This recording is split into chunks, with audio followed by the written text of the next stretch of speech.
Okay, here we go. First part of the Spirit Temple. Let's see how this works. Again, those pots in the beginning are still possessed. And we can't go to the right because, again, that block is still there and way too heavy for us. If it wasn't light enough for us to be able to push as an adult, it certainly isn't going to as a child. But we can go to the left and, oh, who's this here? She wasn't here before. Oh, looks like we got her attention. I haven't seen you around, kid. What do you want? To see the temple, looking for the sages, or nothing really? So you can select either of the first two options and she'll say something, but really the one that we really want to choose is nothing really, because we want her to think that we've got, you know, nothing keeping us busy, because she's about to task us with something. So if you select nothing really, she responds with, you have nothing to do. What good timing. Can you do me a favor, kid? Wait a second, I want to ask you first. You wouldn't happen to be one of Ganondorf's followers, would you?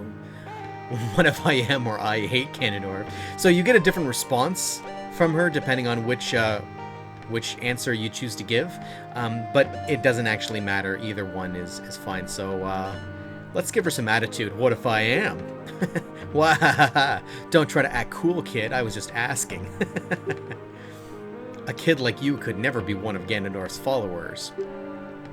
Anyway, either way, she basically just proceeds to this point into the discussion. Well, let's cut to the chase. First of all, let me introduce myself. I'm Naburu of the Gerudo.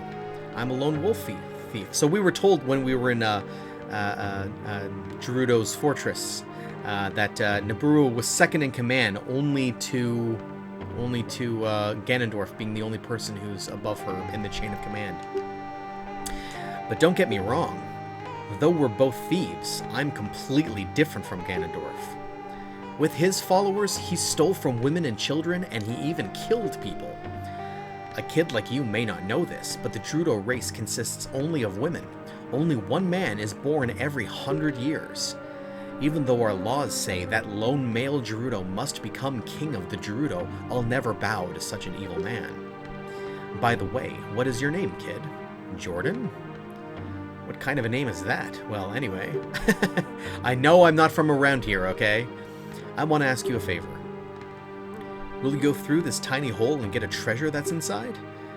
The treasure is the silver gauntlets. If you equip them, you can easily push and pull very heavy things.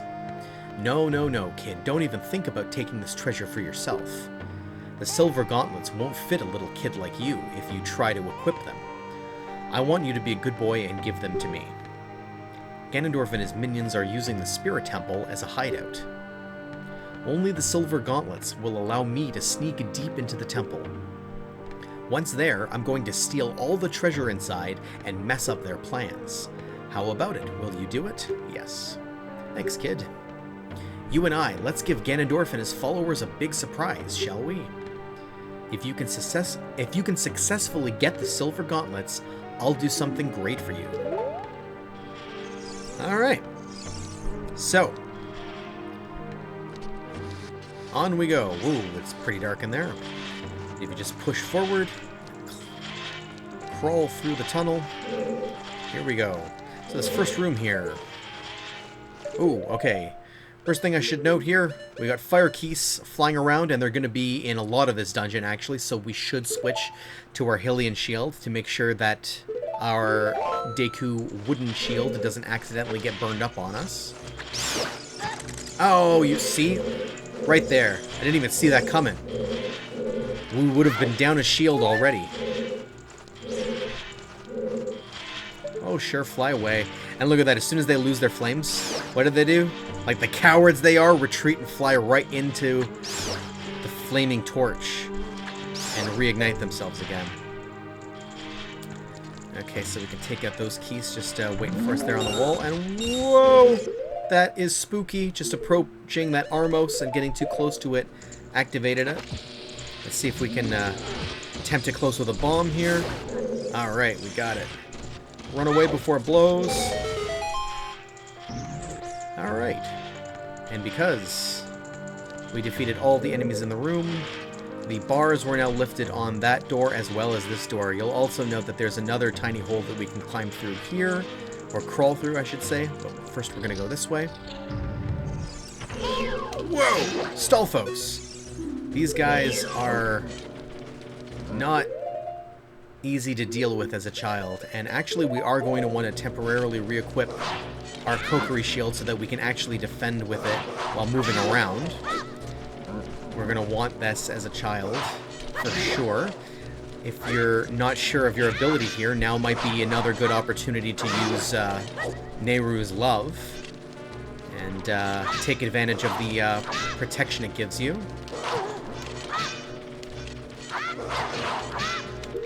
Let's see if I can stun this guy with some Deku Nuts here. That might help too.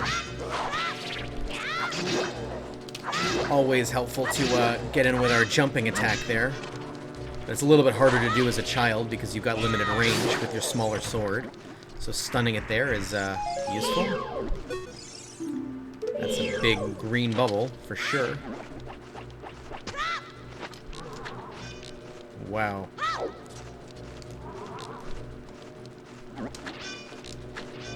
We can't even hurt it with our slingshot. We've got to stun it with the boomerang first, then shoot it with the slingshot. Okay. And I'm going to remember to re-equip our Hylian shield. Here's interesting. To get this bridge to drop for us, we need to hit that crystal switch, but it's on the other side of the bridge blocking the way. So we're going to have to aim carefully with our boomerang. If we aim over here, we can't Z target on it, so we've got to go first person. So if we aim kind of over here, that might be good enough. Oh, just missed it. That was close. Let's try right here, maybe. There we go.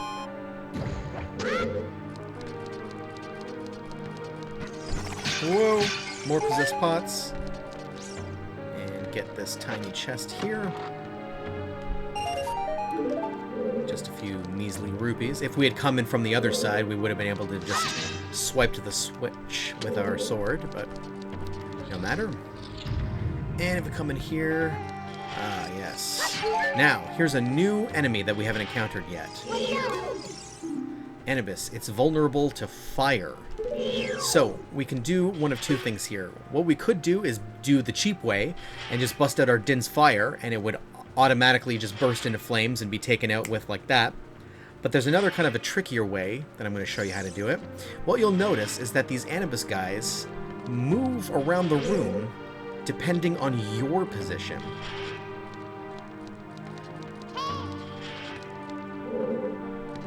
Isn't that neat, eh? So I'm just going to point something out to you here. They don't even attack you. It's kind of weird. So if I hit this switch here, that area... Oh, wow. He blew fire at us. Didn't even see that coming. Oof. All right. What we can do... Whoa! If we move across to here and stand right here, you'll notice that it makes the Anubis move to the polar opposite side of the room where we were just standing there. And we know that that is where the flame shows up. So if we just hit that with our slingshot, boom. Goodbye, Anubis. So that's kind of a fun enemy. Again, it's a little bit easier just to use Din's Fire, obviously, but maybe you're low on magic or something and you can't use it. Or you just want to save your magic for whatever. That is the alternate method of defeating them. Watch for the shadows of monsters. Okay, so there's going to be a wall master in this room. Oh, as well as some fire keys. Damn you. Tried to take out the keys before the wall master showed up. Dang it, I can't get away from these guys fast enough. Anyway, and this room is another one of those rooms where we have to collect all the silver rupees. So, first be aware of the keys that are on the sort of fence wall here. Oh, now it looks like those keys are on the other side. Oh, but if we aim it right, we can still hit them somehow. Okay, maybe with a slingshot, some of them might be easier. Yeah. Alright, so there's 1 rupee. 2 rupees. 3rd rupee's hiding back there. And what's interesting about that gold Skulltula there is even though it's on the other side, it'll still do damage to us if we try to climb up this side of the chain link. So what we should do really is take it out first, and then we'll worry until we're on the other side to pick up the token. But we'll just take out that Skulltula there so that we can safely climb up to be able to claim that silver rupee, and then the 5th one is up here. Just like that. Alright. And now, come over to this side here, use the boomerang, get the token, and this is optional here, but if you want, here's a good place to use Din's Fire to light both of these torches.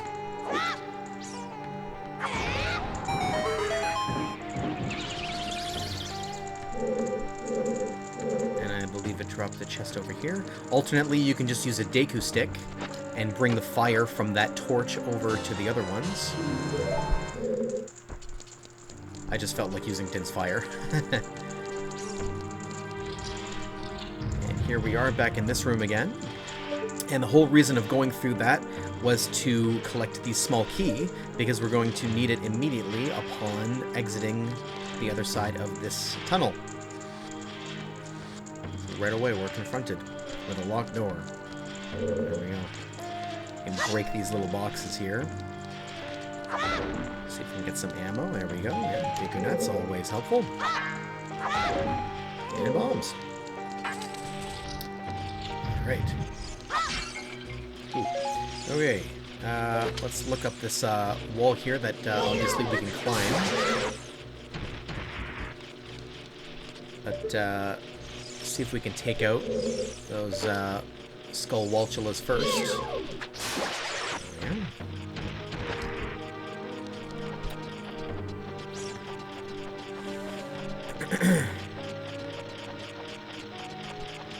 And there is a gold Skulltula right around here at the top. Collect another one. Alright. And this is an interesting room, because there's actually a lot of things to do in this room here in order to escape. You can see this is the way out, but the door is being barred here. Look on the floor here, there's a sun symbol here.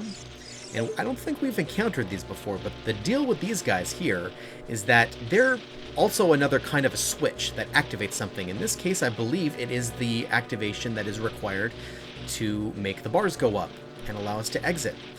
So we have to activate the switch. The way that the sun switches get activated is they need to have light get shined onto them somehow. So in this particular room, the way it actually works is there's actually sunlight you can see peeking out through that crack in the wall. So if we could somehow manage to blow a hole right in that obviously weakened part of the structure, the light should shine right through and activate that switch. So first we will take care of these Skulltulas. And what we can also do up here, whoa, as we approach that crystal switch that I was going to draw your attention to up there, we get ambushed with a Lizalfos. Nothing we can't manage. Okay, so now that that's taken care of, shoot the crystal switch, and it makes a little chest over here fall down. We can pick it up. Oh, just rupees, but this is actually, I think that chest was already there. This is the one that it makes fall. And that's important because inside, look at that, Bombchu. And the reason that is important is because this is actually the first part in the entire game that we have encountered where Bombchu are actually necessary. Because we actually can't throw bombs high enough in order to reach that. At least I don't think so. I think it's too high for us to be able to throw bombs. So the way that I've always done this anyway is to simply line up nice and perpendicular with the wall, set target, and then let loose with a Bombchu. Whoa, okay, I apparently did that right like a moron. I did that right in front of the switch. so it hit the switch. So make sure you actually have a nice free lane open here when you let go of that bomb chew. See that? It just rides right up the wall, blows up that boulder, lights up that sun switch, and we can now exit. Oops. Not before being confronted with another Lizalfos. Take him out. I'm not sure why you don't need Bomb Chew at more times throughout the game, but at any rate, that is one of those instances. Alright, so this room that we're in here, right now we can climb these stairs here. We can go all the way to the top just for the sake of getting a nice lay of the land here, so you can see what's in here. Look at this, it's a giant statue. It looks like it emulates the one that was on the outside, the rock face. Spoiler alert. What is interesting about this statue is that it's actually the entrance to the final boss room. So we're going to have to do quite a few more things before we find a way of being able to actually use this as access to where the boss is lurking. But for the time being, it's neat to point out that it's all here. Anyway, and look across there. It looks like there's a gold Skulltula hanging out on the wall way back there, but we can't reach it yet.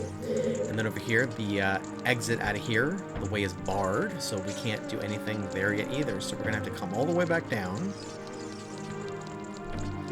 We'll hop down here. Nothing in these pots, dang it. But there's a switch here.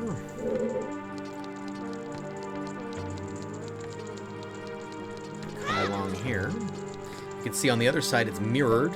It's a big theme in this dungeon is the theme of two. Duplicity or duality, right? And in fact is emulated by the fact that we have to complete the dungeon in two halves, right?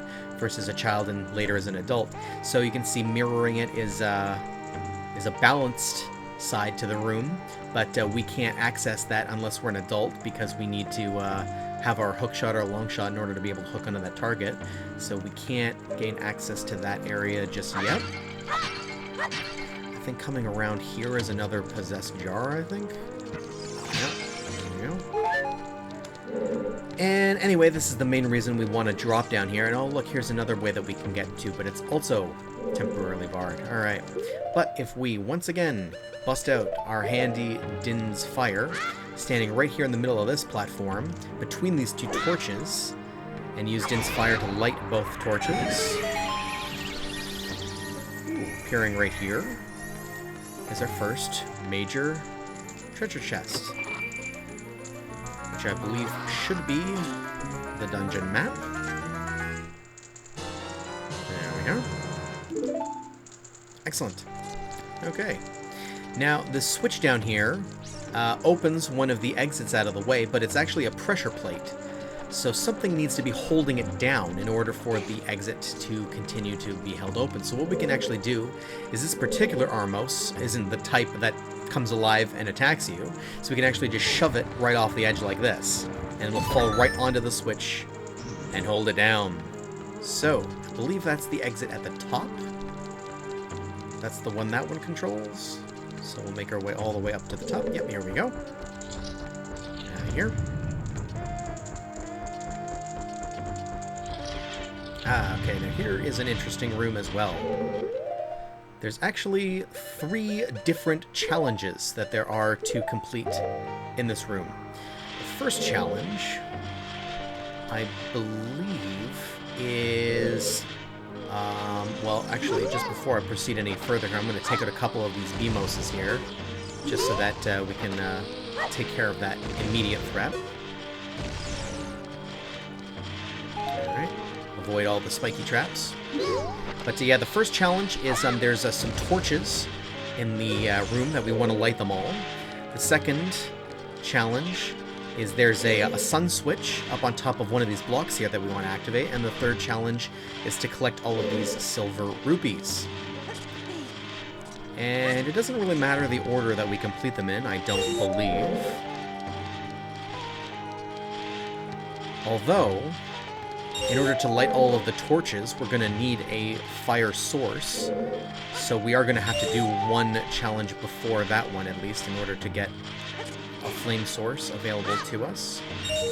So why not just collect all the rupees first? Climb up to that lower one there. So you can see by collecting all the silver rupees, it lights up that main torch. So now we can use that in tandem with our Deku sticks to run around the room and light. I believe there's 3 torches? Ah!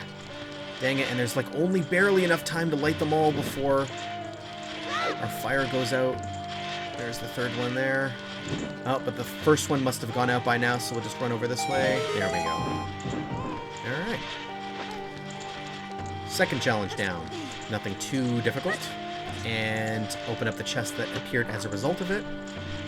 And we get ourselves a small key. And then the 3rd challenge, to light up that sun switch, all we gotta do is pull these blocks such that the sun switch is in line with that beam of light coming through the window.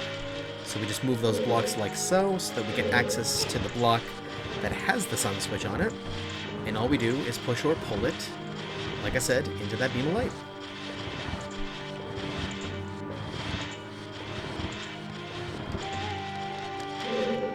Center it here a little bit, like that.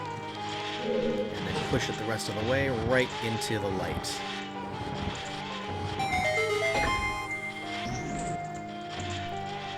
And opens up our exit for us. Alright. Oh. And I can hear a gold Skulltula is located somewhere behind us. Yeah, there it is up top.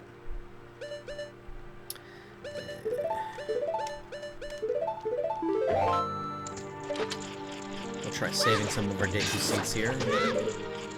Go to first person mode there and try to hit it with a boomerang. And you can do that if you are so inclined. And use the small key we just got to enter the room of the first mini-boss. A new enemy that we have not encountered yet. An Iron Knuckle. These guys are bad mothers. Super tough, super strong, do tons of damage, require a lot of damage to take out, and they are intimidating as hell. This also would be a very good opportunity to use Nehru's Love, because the amount of damage that you take from even a single attack is staggering.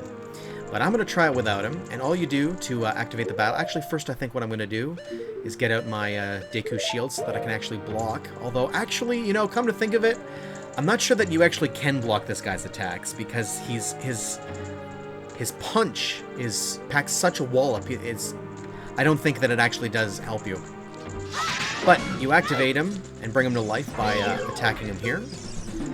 Iron Knuckle, watch out for its axe attack. It hurts a lot. Strike it when it drops its guard. So, the way I recommend taking this guy on is like follows. Wait for him to attack you, do a backflip, wait in with a jump attack. Make sure there's enough distance. Oof. You don't want to risk... Whoa! He does that sometimes too. And if you can manage to trick him into doing that swing attack into one of these pillars, the pillars get destroyed, and they drop... Well, in this case it was rupees, but more helpful than that, usually some small hearts. And keep doing some damage to this guy. Eventually, we'll put a chink in his armor. Whoa! Look at that! He blew me all the way across the room with that one attack. And I think even if I try to block his attack... Yeah. Look at that. Tons of damage. From just a single hit. So look at that. I finally did enough damage to him that I knocked off a bunch of his armor there. Because see, now he's moving a little bit faster, so we really pissed him off. You can even hear him.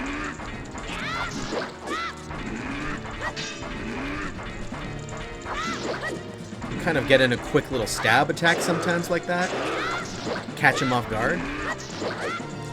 But you want to make sure that he's on the very, very tip of your attack range, because you want to be able to have enough space still to pull off an effective backflip there. There we go. Alright. See how long that took, though. Even doing double damage jump attacks, right?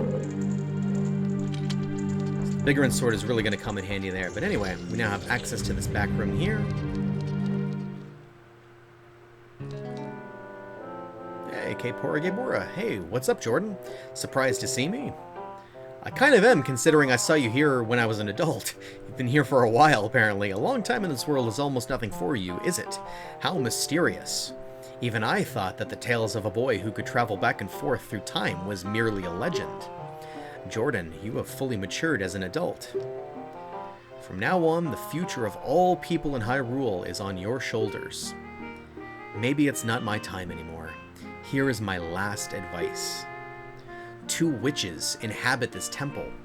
In order to destroy them, turn their own magic power against them. Hoo-hoot. Do you want to hear what I said again? No. I will continue to watch you. Hoo-hoot. Wow. Alright. And, let's see here. Another big chest. Open her up. And could it be the item that we've been looking for all this time that Nabooru sent us off looking for? Why, it is. You found the silver gauntlets. If you wore them, you would feel power in your arms, the power to lift big things with A. But these gauntlets won't fit a kid. Plus, you promised to give them to Nabooru. You should keep your word. Oh, cutscene time. Oh. Did you hear that? Something's going on. Hey, where are you taking me? Yarg, let me go. We're outside again. Oh. You fiends! Ganondorf's minions! Whoa, what's going on here? Nabooru, Jordan, get out of here, now! These witches, they're using black magic on me. Whoa, they just sucked her into the ground. They're like literal witches on broomsticks. Okay, not what I would have expected, but,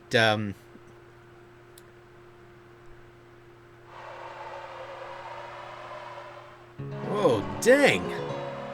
They captured Nabooru. Look at that, we're sitting out on one of the hands of the Desert Colossus statue. Alright, well, we've got the silver gauntlets, but we can't use them. Look, they're grayed out. Like the game said, we're not big enough to wear the silver gauntlets. However, maybe those will give us enough strength to access the second half of the dungeon, which we can only do as an adult. So, guess what we're about to do now? Bust out the old Ocarina. Quickly zip back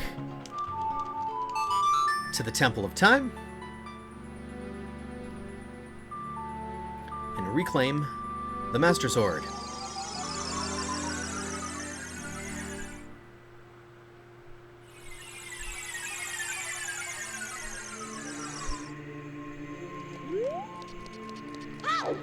I always thought this was a really neat dynamic of having to switch between time periods for a single dungeon.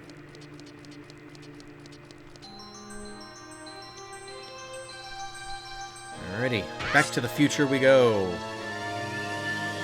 88 miles per hour! I'm so lame. Alright. And Requiem of Spirit.